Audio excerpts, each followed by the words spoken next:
संतान की लंबी आयु पाने का दिन आने वाला है। परिवार की सुख समृद्धि का वरदान पाने का दिन आने वाला है। वो दिन है सकट चौथ का।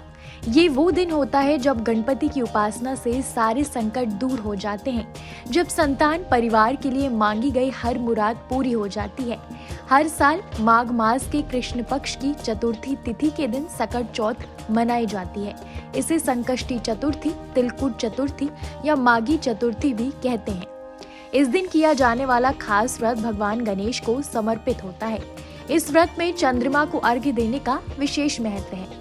धर्म के जानकारों का मानना है कि इस दिन गणेश जी की पूजा के बाद रात में सही विधान से चंद्रमा को अर्घ्य देते हैं।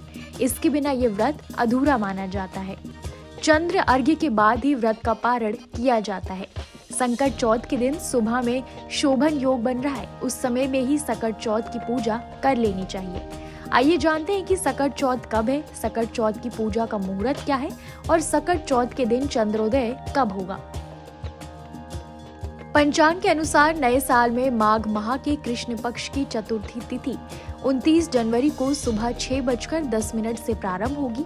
इस तिथि का समापन अगले दिन 30 जनवरी को सुबह 8:54 पर होगा। उदय तिथि के आधार पर सकट चौथ 29 जनवरी को मनाई जाएगी।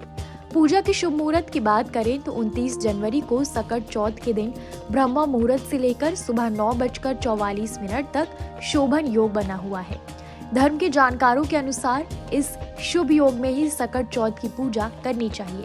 सकट चौथ वाले दिन चंद्रमा को अर्घ्य देने का बड़ा महत्व है, इसलिए इसे भी खास मुहूर्त पर ही किया जाता है। सकट चौथ वाले दिन चंद्रमा को अर्घ्य देने का समय रात 9:10 पर है।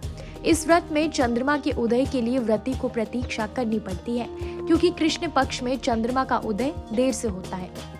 सकट चौथ पर पूजा का भी खास विधान है। धर्मशास्त्री के अनुसार इस दिन ब्रह्म मुहूर्त में स्नान करके स्वच्छ वस्त्र धारण करना चाहिए। भगवान गणेश को फूल, दुर्वा, लड्डू, तिल और गुड़ से बने तिलकुट का भोग लगाकर विधि विधान से पूजा करनी चाहिए। विघ्नों को हरने वाले भगवान गणेश के मंत्र ओम गणपति नमः का जाप करना चाहिए।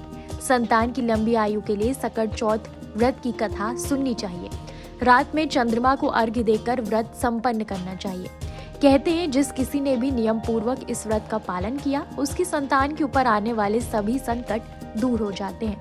तो कैसी लगी आपको हमारी जानकारी, हमें कमेंट बॉक्स में जरूर बताएं।